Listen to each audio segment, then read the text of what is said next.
So we're going to use this video to learn how to graph polynomials. Note that being tougher looking graphs with more turns to them, like something you see right here.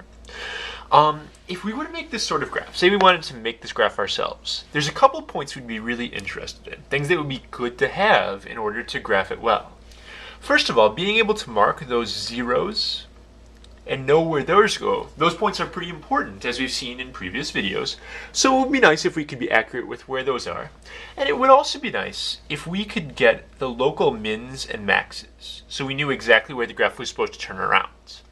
If I had all those red points right there, and I knew the end behavior is going down in both directions, I could make a pretty good graph just by kind of connecting the dots almost, following a picture and using that to get my graph.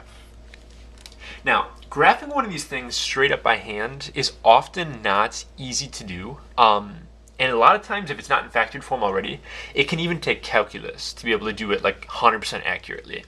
So for our purposes right now at the Algebra 2 level, we are going to focus primarily on graphing these things using the aid of the calculator. So that's kind of what I'm going to be showing you in this video. This is a fairly rough way of doing it. There are different buttons I could use and stuff and different functions in the calculator to make my graph a tiny bit more accurate. But we're going to be close enough for right now that I'm comfortable with just leaving it at this. Just realize if you go on to take pre-calc or something, they may have you do something a little bit more in depth than what I'm going to show. So let's say we wanted to graph this polynomial, which lucky for us is written in factored form. Factored form is fantastic for us because we can look at that and say where the zeros are going to be. Think back to chapter 5 with quadratics. I know that if I plug in a -3 here, I will get out a 0 for y. If I plug in a -1, I'll get out a 0. If I plug in a 2, I'll get out a 0.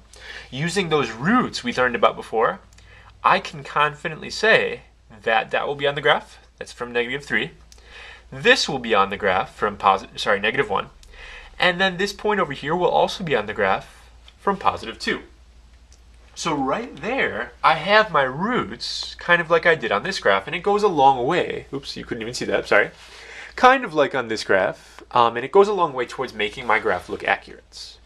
So the next thing I'm going to do, I'm going to kind of turn it over to my calculator here. If you really had to do this by hand, that was your only option, I would make a t-chart with a table and plug in different numbers for x and see what you get out for y. But fortunately, we have the aid of our calculator here. That won't be necessary to do. So all I'm going to do is type my equation in the calculator, just like it looks there. I don't even have to multiply it out. Your calculator can handle things in factored form just as easily as it can in standard form. So I type my equation in, got all three of my parentheses there. I'm going to go ahead and hit graph. And I'm going to get a pretty good picture of what my graph is going to look like right here. You can see that the 3 zeros I have marked down there, there's -3, there's -1, there's +2. So those are looking pretty good. Two things you can do here. First of all, I want to show you guys the table. If I hit second table, that takes me to a whole bunch of points here that are on my graph. So I marked a couple of these already. Like you can see there's -3, 0, -1, 0, the points that I used. But there's also other points on there that might be helpful to have. So you really can't go wrong with using too many points.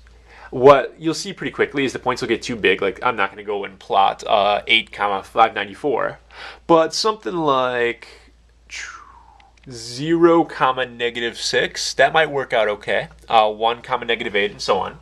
So those are good points to use. I'm going to take off my calculator there. I saw 0, -6, and really just throw as many dots as you can on there until you can get a basic idea of what the graph looks like. The second thing I want to talk about on here, and there is a way to do this exactly, I'm going to give you an approximation though. We want to figure out where the local max and local min are, so when we're drawing this thing, so we know when to turn around. For example, if I'm drawing this, how do I know if I'm supposed to turn back here, or if I'm supposed to go all the way up to here and turn back? You want to know where those points are. So our rough way for doing this is going to be with the trace key. Trace key is the fourth one here on top in the gray. When you do that, it's going to give you a cursor. All I'm going to do is move my cursor until I am approximately at my local maximum right here at the very top of the graph.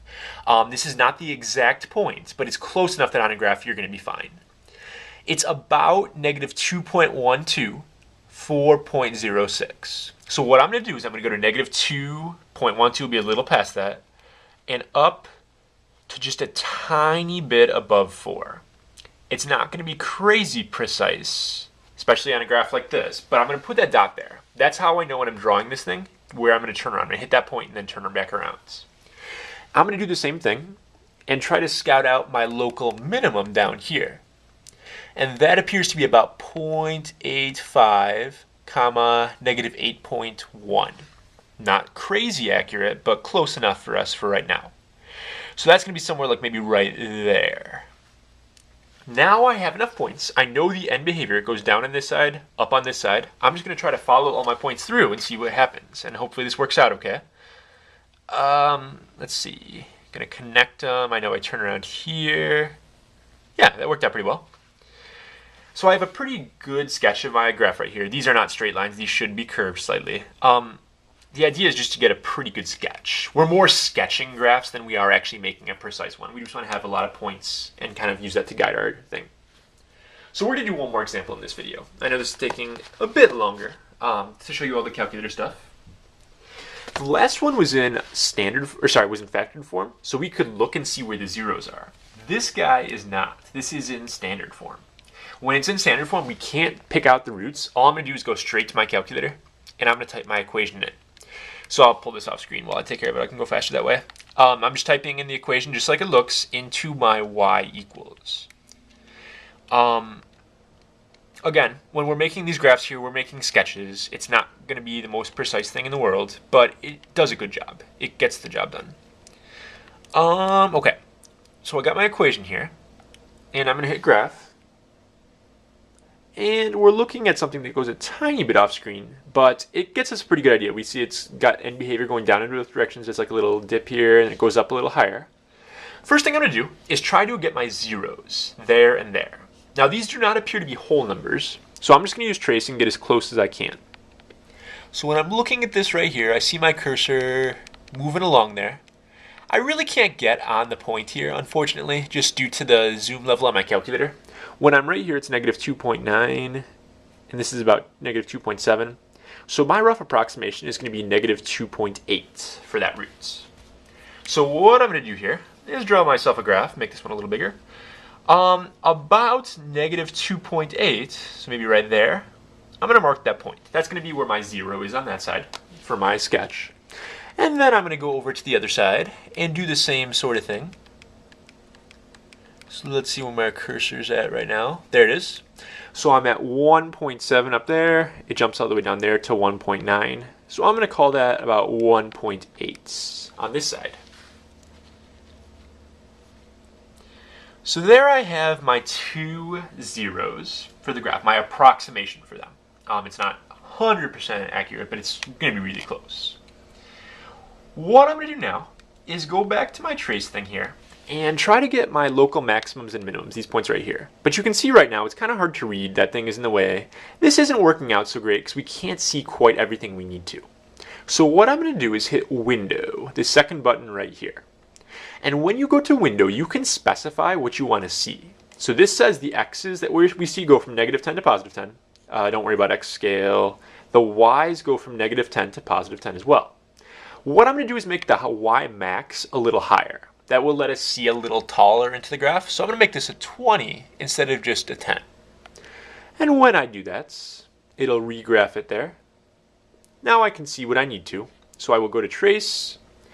And once in Trace, I'm going to go get those local max and min points. This one appears to be a negative 1.9, comma 7.9. So I'm going to go to pretty much 8, 5, 6, 7, 8. And it's negative 1.9. So let's see, negative 1.9 would be like right there. So this is going to be my point. And then I'm going to go to this point, the local minimum right there. So I want to get that point where it dips around again. And that appears to be about negative 1.0, and then it's basically a 7. So I'm going to go to negative 1, comma 7. Put a little dot there. And finally, I'm going to go up to that top point way up here. And this point appears to be about 0.8517. So that's going to be a bit off my graph. I'm going to take, let's see, I have 8 tick marks so far, I believe. 4, 5, 6, 7, 8, 9, 10, 11, 12, 13, 14, 15, 16, 17. And negative 0.8, or sorry, 0.85 would be like right there. So I essentially have my turning points, I have my roots, I'm good to graph, and I'm just going to follow the picture on my calculator here and see what I can do with this. So when I graph it, that ended up turning out fairly well as well. You're kind of using the calculator to make a sketch of your graph using the important points I mentioned before.